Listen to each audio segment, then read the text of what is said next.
Everyone, कैसे हो मेरे प्यारे प्यारे प्यारे मैस्कॉट्स। आज मैं आपके लिए एक बहुत बहुत अमेजिंग टॉपिक ढूंढ के लाई हूँ and you going to really benefit from this particular lecture, that is how do manage all three subjects एक साथ। मेरे 99.9% स्टूडेंट्स पे एक प्रॉब्लम देखी, I been teaching for 13 years और ये प्रॉब्लम बहुत ज़्यादा कॉमन है which I seen in all students. होता क्या है कि अगर एक कोई सब्जेक्ट अच्छे से पढ़ने लगते हैं वो सब्जेक्ट अच्छा हो जाता है, एक सब्जेक्ट एवरेज रह जाता है और एक सब्जेक्ट तो बहुत ही ज़्यादा पुअर हो जाता है। कई बार ऐसा होता है कि एक सब्जेक्ट एवरेज है, दूसरा सब्जेक्ट भी एवरेज है, तीसरा पुअर है। मैंने बहुत कम स्टूडेंट्स देखे हैं या मैंने स्टूडेंट्स देखे ही नहीं है जिनका लगभग तीनों सब्जेक्ट एक साथ चल रहे होते हैं। एक सब्जेक्ट तो हमेशा वीक रहता ही रहता है। So what exactly can you do to make sure that all three subjects are together. मैं बहुत रिसर्च करके आई हूँ, इनफैक्ट पेजेस के पेजेस तैयार करके आई हूँ, done a lot of research and I have got some super amazing content for you to show you how exactly you can plan your studies, you can schedule your studies so that you have all three subjects which are which are at least ऐसा हो कि यार अच्छे हो। चलो एक subject तो आपका it's given, no one subject will be a little better than the others, but कोई भी सब्जेक्ट पीछे नहीं रहना चाहिए। So what do you have to do for that is something I'm going to be telling you now। चलो, so let's move forward। सबसे पहले पता क्या होना चाहिए यार, you've got to mentally prepare yourself। आप कि यार मेरा एक सब्जेक्ट वीक है, I have to work hard on this subject, I have to make sure that this subject I do well. You have to mentally prepare yourself to study more. It is always very easy to say ये subject boring है, ये week है, ये मैं नहीं कर पाऊंगी, but you got to tell yourself नहीं, मैंने ऐसा नहीं करना। I have to make sure that all three subjects are I am giving them equal importance. ये कैसे किया जाए? दिस इज रिक्वायरिंग, ये मतलब इसको किस चीज़ की जरूरत है? This require schedule and plan.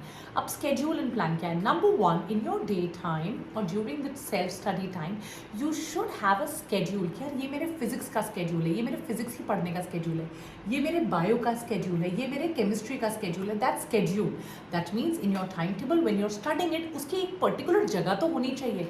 And then we move to plan. अब प्लान का मतलब क्या है? दैट मीन्स इस टाइम पे मैं क्या पढ़ूंगा, कैसे पढ़ूंगा, मॉक टेस्ट पेपर करने हैं मुझे या थ्योरी पढ़नी है, थ्योरी पढ़ना है तो उसके नोट्स कैसे बनाऊंगी, नोट्स बनाने के बाद रिवाइज कैसे करूंगी। That is plan. Schedule is आपने टाइम ब्लॉक कर दिया। जब आपने एक बार टाइम ब्लॉक कर दिया, चाहिए मेरा टाइम ब्लॉक हो गया, इस टाइम में मैं यही करूंगी, then you have to sit and plan। and number three, you've got to be reasonable। now what is the meaning of being reasonable guys? it's very simple। that means यार आपको ये मान के चलना है कि बायो में मुझे कम टाइम लगेगा, फिजिक्स में मुझे ज्यादा टाइम लगेगा, फिजिक्स बोरिंग हो सकती है, फिजिक्स मुझे समझ में कम आएगी, so I have to give more time to that particular topic। that brings us to the fourth point। if you have to manage all three subjects together, that is reading is not sufficient guys। आप क्या करोगे? जो आपका plan होता है एक subject करने का, मान लीजिए आपने सोचा हुआ है कि मैं बायो तो ऐसे करूंगी, okay I will read the NCERT, I will. So आपका जो प्लान एक सब्जेक्ट के लिए होगा which is not going to be helpful in let us even organic chemistry you will have to write and solve, which is not going to be useful in let's say physical chemistry you will have to solve, which is not going to be enough for physics. तो हर एक चीज का plan बहुत अलग है and आपको इन चीजों को केटर करना पड़ेगा कि यार हर एक चीज का प्लान अलग है, मुझे हर एक चीज को अपने डिफरेंट प्लान के हिसाब से ही करनी है। which brings me to another very important topic which is when and where to study। Physics अगर आप शाम को पढ़ोगे, इट इज एब्सोल्युटली गिवन कि यार आपकी पढ़ाई नहीं होगी, राइट आप नहीं कर पाओगे। वेयर टू स्टडी ऑल्सो, अगर आप बायो यूट्यूब पे कर रहे हो गिवन, बट अगर आप फिजिक्स सोच रहे हो कि यार मैं सिर्फ यूट्यूब पे देख के कर लूंगा, maybe it's not going to happen because you require doubt support, because you require to ask continuously. कोई डाउट हुआ पूछ लिया, वो इंटरैक्शन यूट्यूब पे नहीं होता। तो that where to study is very important कि यार क्या आपके पास कोई कोचिंग है, क्या आपको घर आकर कोई पढ़ा रहा है, क्या ऑनलाइन क्लासेस है, क्या offline classes, and when to study. Organic chemistry आप शाम को पढ़ सकते हो, बायो आप रात को पढ़ सकते हो, बट फिजिकल केमिस्ट्री हो गया, इनऑर्गेनिक केमिस्ट्री हो गया, फिजिक्स हो गया, this has to be done during morning time. So that when to study is also very very important. आप एक चीज ध्यान से देखना, और इस बात को मैं वैलिडिफाई करना चाहती हूँ, मेरे को प्लीज कमेंट सेक्शन में बताना, आपके दिन के 1.5 to 2 आवर्स गिवन है guys, it is given.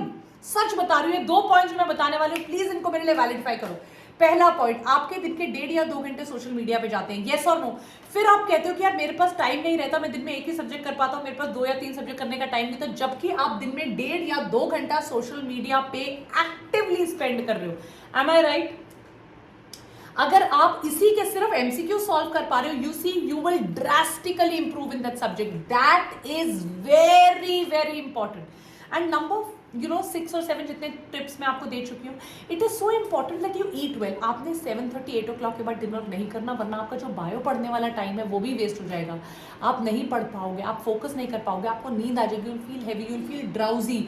So it is so important that you eat well and you say bye bye to social media. And last but not the least, मतलब 5 6 7 8 I think हो चुका है, is देखो बेटा, मुझे ऐसा लगता है कि आपको कोई भी चीज अगर समझ में नहीं आ रही है ना, तीनों सब्जेक्ट्स में, जिसकी वजह से एक सब्जेक्ट आपका वीक है कि आपको समझ में नहीं आ रहा है, आप अंडरस्टैंड नहीं कर पा रहे हो, कॉन्सेप्ट को ग्रास्प नहीं कर पा रहे हो, आप उसको solve, you have to practice. मतलब मेरा एक वर्ड है, प्रैक्टिस टू अंडरस्टैंड.